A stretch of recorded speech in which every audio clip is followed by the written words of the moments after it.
L'événement ce soir, c'est la déclaration de Volodymyr Zelensky dans une interview où on lui pose la question tant attendue depuis tant de mois. Oui ou non, serait-il prêt à discuter avec Volodymyr Zelensky?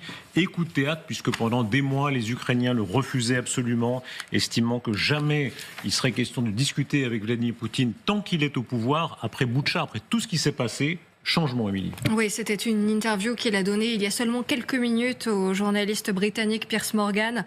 Donc à la question, êtes-vous prêt à négocier avec Vladimir Poutine? Eh bien, voici ce que répond Volodymyr Zelensky. Si c'est la seule configuration dans laquelle nous pouvons apporter la paix aux citoyens de l'Ukraine et ne plus perdre des gens, oui, nous accepterons cette configuration, cette réunion avec 4 participants. Sylvie Berman, que s'est-il passé dans la tête de Volodymyr Zelensky pour qu'il change d'avis? C'est la première fois qu'on entend dire « je veux bien parler directement à Vladimir Poutine et non pas juste à la Russie ».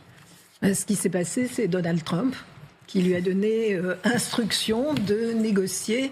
Et évidemment, de toute façon, quand on discute avec le dirigeant du pays avec lequel on est en guerre. Donc c'est la raison pour laquelle il dit qu'il est prêt à négocier avec Vladimir Poutine. Mais c'est le moment aussi où Vladimir Poutine dit qu'il est hors de question qu'il négocie avec Zelensky. Mais sur le principe d'abord, comment est-ce que vous expliquez ce changement diamétral, puisque les Ukrainiens disaient toujours c'est immoral de faire ça. Et là, visiblement, le président Zelensky lui-même, alors qu'ils disent bien avec raison, la Russie est en position de faiblesse, c'est sûrement pas le moment de négocier. Bon, déjà parce qu'ils n'étaient pas invités. Il n'était pas invité. Donc il se met dans le jeu. Et Poutine veut négocier uniquement avec Trump. Donc là, il parle de 4 participants. Alors le 4e, c'est l'Europe. Et c'est ça qui est intéressant. Voilà.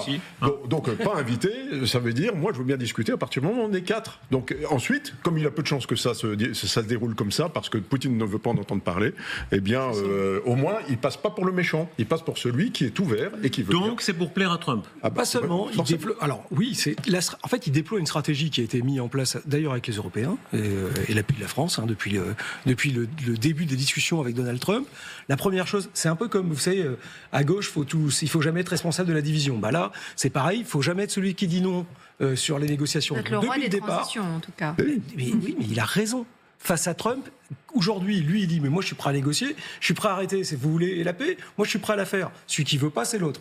C'est Poutine, ce qui est vrai. Donc aujourd'hui, et la deuxième chose qu'il dit, c'est nous négocions à 4 avec les Européens, parce que c'est en Europe. Il y aurait qui alors, parce qu'il parle de 4 participants, donc Zelensky, l'Europe, un responsable de Trump, voilà. Quelqu'un représentant les États-Unis, quelqu'un représentant l'Ukraine, quelqu'un représentant la Russie, quelqu'un représentant l'Europe.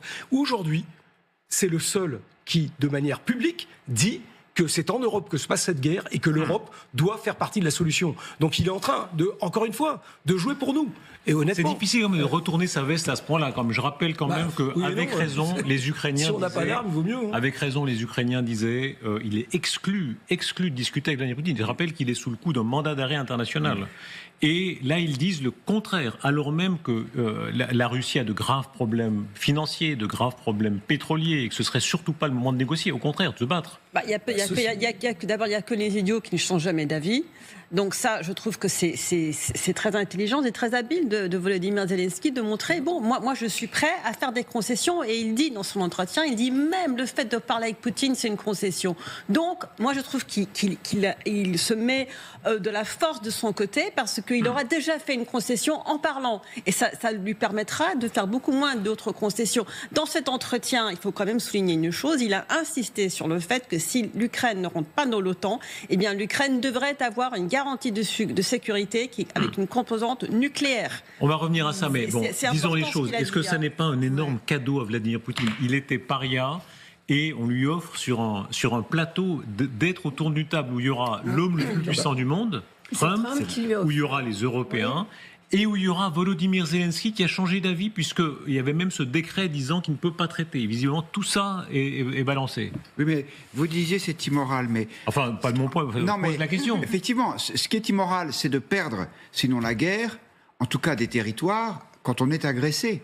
Donc c'est vrai que j'imagine que c'est un crève-cœur pour Zelensky et sans doute encore plus pour les Ukrainiens parce qu'ils vont à Canossa. Alors peut-être se disent-ils que comme Poutine ne veut pas négocier de son côté, c'est facile de lui tendre la main puisqu'on sait qu'il ne va pas la saisir et que donc comme ça on va se mettre bien avec Trump sans que ça porte trop à conséquence. Mais je pense que ça ce sont plutôt des calculs de circonstances. Mais sur le fond, il y a une réalité.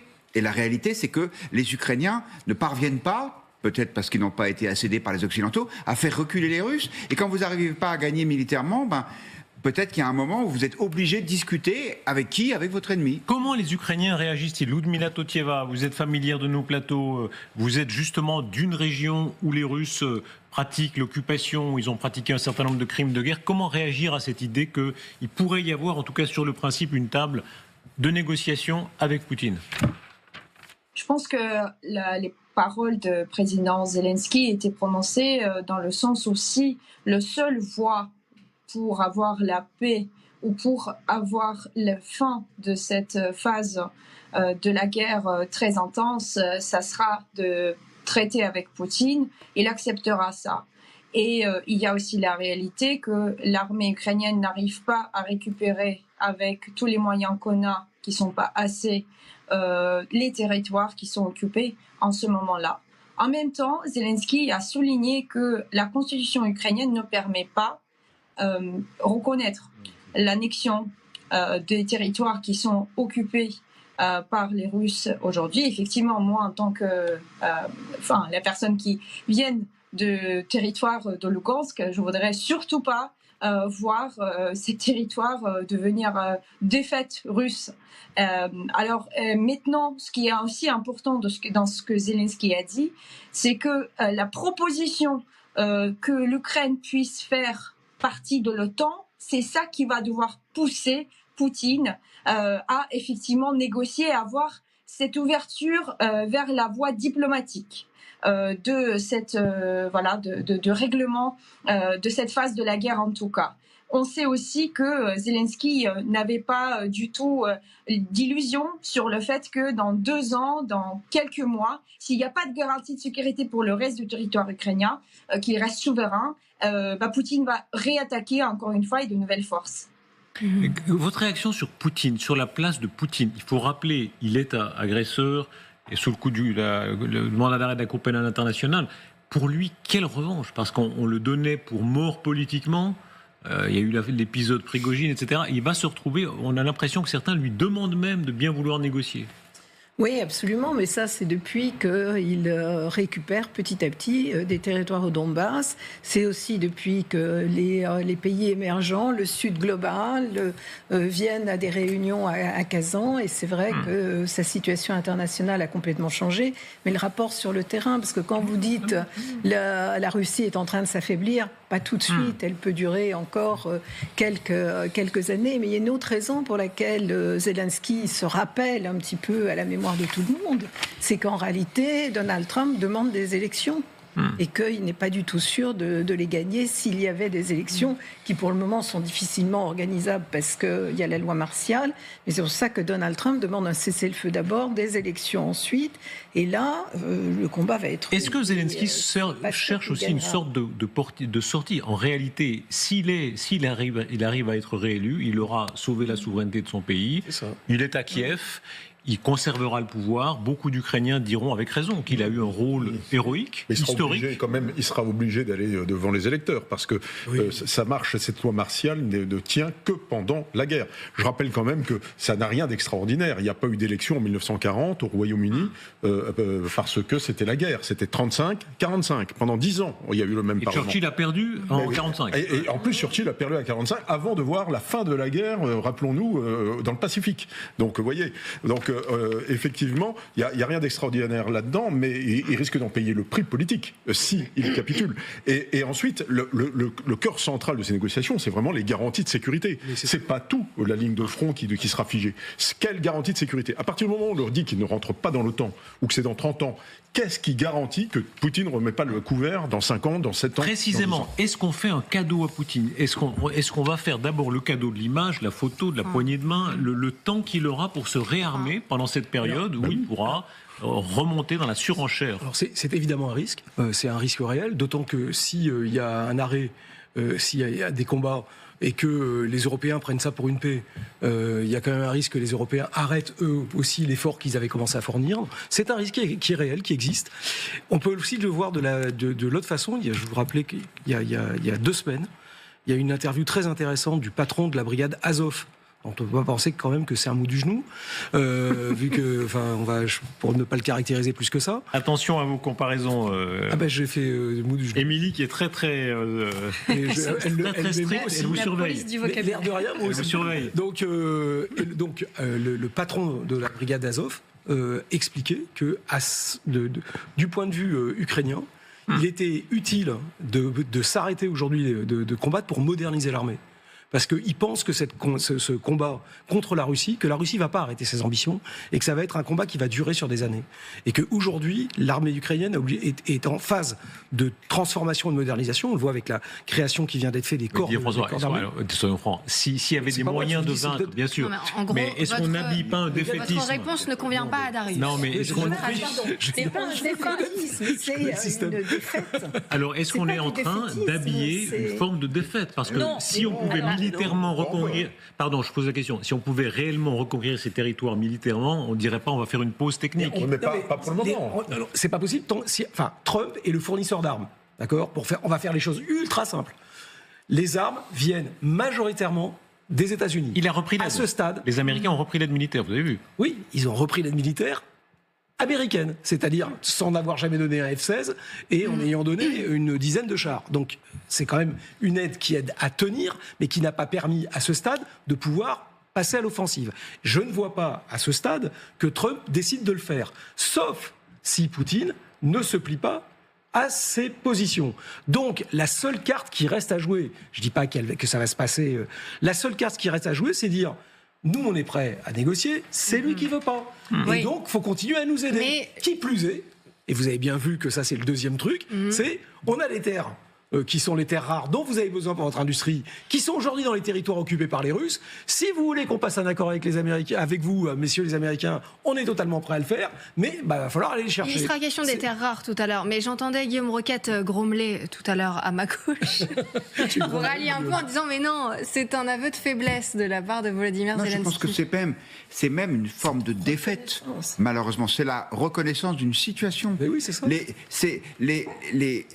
Imaginez, pardon, cette analogie un peu basique, mais c'est comme si les Allemands nous avaient franchi la frontière et qu'ils avaient conquis une quinzaine de départements français. 18%, 19% du territoire ukrainien, ça doit correspondre à peu près à ça. Et les Allemands disent, OK, maintenant on est là. On a conquis militairement entre 10 et 15 départements français et on vous prévient, on ne bougera pas. Et nous, on n'est pas capable de les repousser. Alors on dit, OK, on va négocier. Malheureusement, c'est une forme de défaite, je veux dire. Et on a raison de s'appesantir sur ce point et sur cette déclaration de Zelensky. Cela dit, ça montre que c'est un homme d'État. Un homme d'État, c'est quelqu'un qui, parfois, regarde la réalité en face, même quand c'est douloureux. Et j'imagine comme ça peut l'être pour les Ukrainiens. Mais je pense que c'est le grand retour de la réalité. En tout cas, c'est pas du Churchill. Ça, c'est sûr que c'est pas du Churchill. Non, mais parce qu'il n'y a pas de Churchill aujourd'hui. Donc, je voudrais on a beaucoup dit que c'était le Churchill quand ukrainien. Les Allemands ont envahi la France, la France a arrêté de se battre très rapidement. On ne peut pas comparer, excusez-moi, ce qu'a fait la France en 1940 à ce que font les Ukrainiens. Les Alliés étaient derrière la France. Là, les Ukrainiens n'ont pas les Alliés derrière eux. Ils n'ont pas la moitié ou le quart de ce que les Alliés ont fourni à l'Europe ensemble pendant la Seconde Guerre mondiale. Je crois qu'il faut arrêter de toujours comparer ce qui se passe en Ukraine à ce qui se passe dans la guerre mondiale.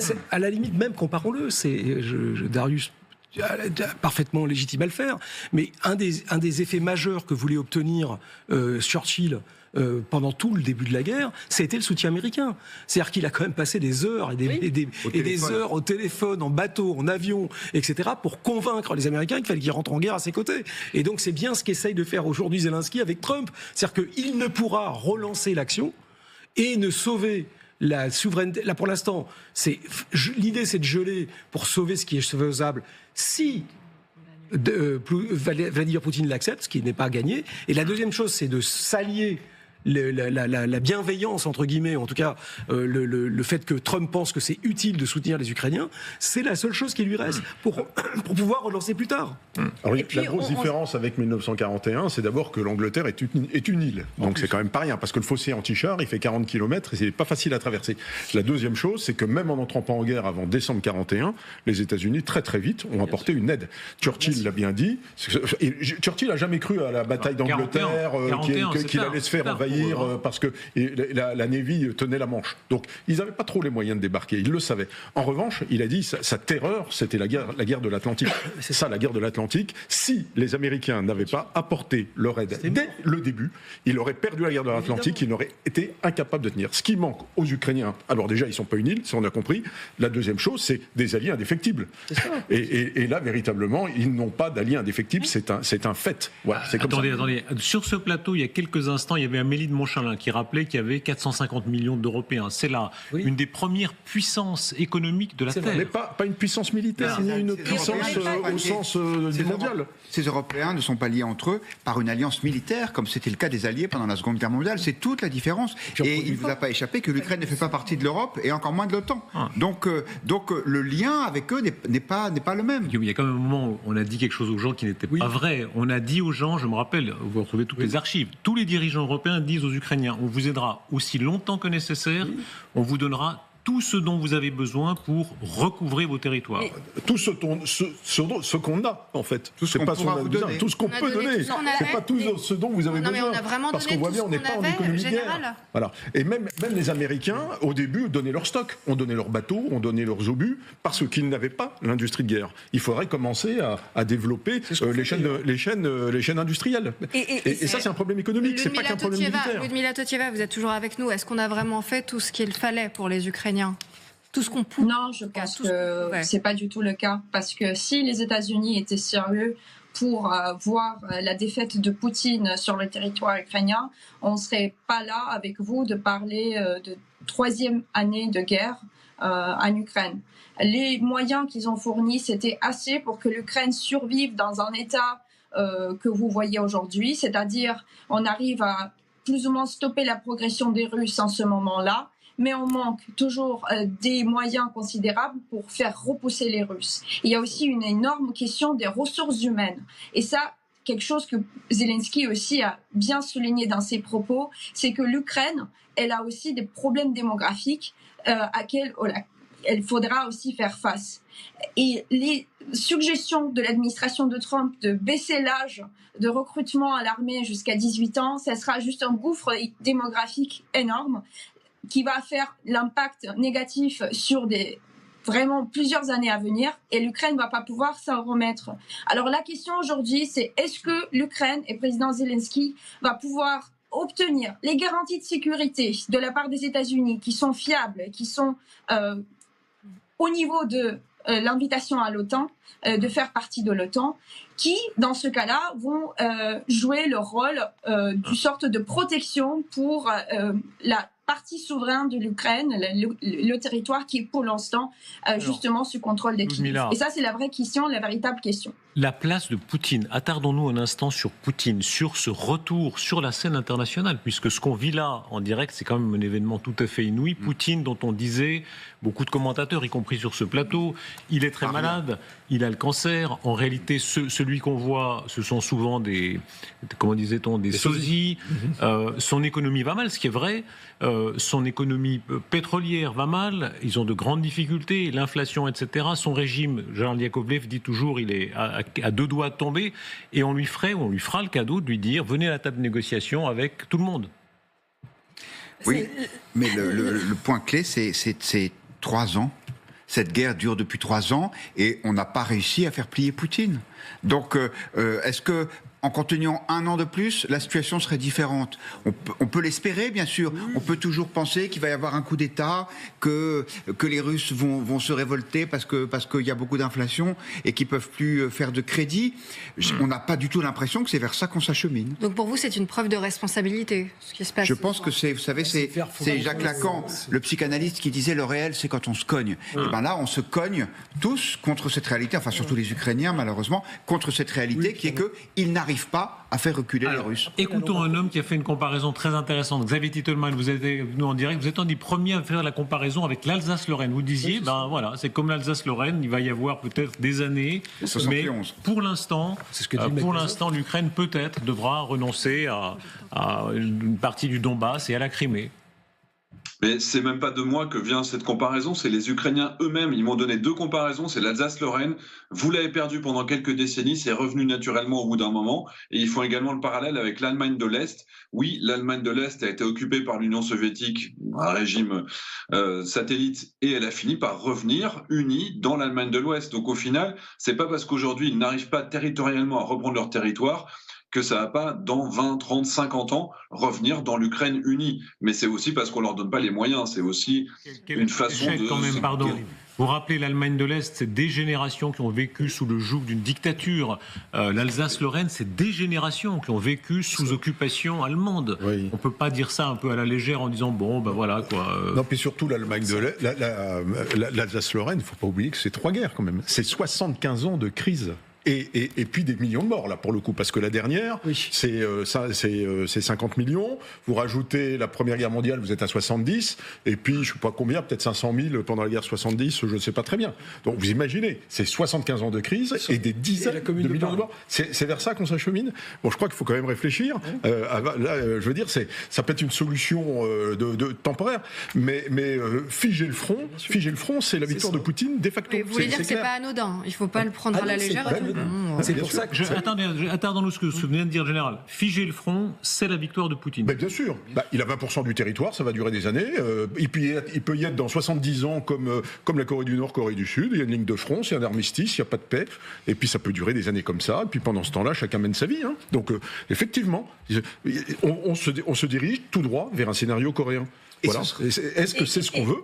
Voilà. Mais c'est pas la défaite des Ukrainiens, ce sera notre défaite en tant qu'Européens, en tant qu'Occidentaux. Et je voudrais juste vous citer un chiffre qui vient d'une conférence à laquelle j'ai été justement avec Xavier Titelman la semaine dernière sur les drones et les investissements occidentaux dans les start-up militaires en Ukraine. Que 25 millions de dollars, c'est le même chiffre que l'argent qui a été investi dans une start-up qui fait des jouets pour chats aux États-Unis. Voilà l'argent occidental qui va pour aider l'Ukraine. C'est l'équivalent aider l'Ukraine dans un domaine de start-up technologique précis, je précise, mais c'est l'équivalent de ce qui a été investi dans une start-up pour jouer pour chats. C'est parce qu'en Europe et aux États-Unis, les priorités ne sont pas au bon endroit aujourd'hui. Et là, si Poutine a une victoire, eh bien, il faudra être extrêmement vigilant pour que cette victoire ne soit pas faite à nos dépens. Et ça, je ne suis pas sûre que tout le monde l'a compris. Oui, je suis d'accord avec ça. C'est objectivement, c'est une défaite occidentale que nous nous apprêtons à vivre. C'est une défaite pour nos valeurs et c'est un succès pour les régimes autoritaires. Vladimir Poutine a violé les frontières internationales. Et il a pénétré dans le pays voisin et il en a annexé près de 20%. Et c'est vrai que je pense que ça doit nous faire réfléchir, nous, sur notre incapacité, avec seulement nos grands principes, à faire accepter ces règles internationales. Ensuite, la question c'est si, comme le craint Samantha, il y a une sorte d'effet domino, c'est-à-dire que si Poutine, après avoir avalé 1/5 de l'Ukraine, se dit maintenant au suivant, là, qu'est-ce qu'on fait ? Ça va devenir compliqué. Puis il y a un autre sujet très compliqué, c'est que s'il faut une force de sécurité pour pas que Poutine aille plus loin, qui va y aller, qui va payer ? Est-ce que les Américains vont prendre leur part ? C'est incroyable, comme on l'avait dit beaucoup, mais maintenant c'est sous nos yeux, l'arrivée de Trump, à la fois accélère et cristallise ce bouleversement du monde qu'on n'aurait pas imaginé il y a 3 ans.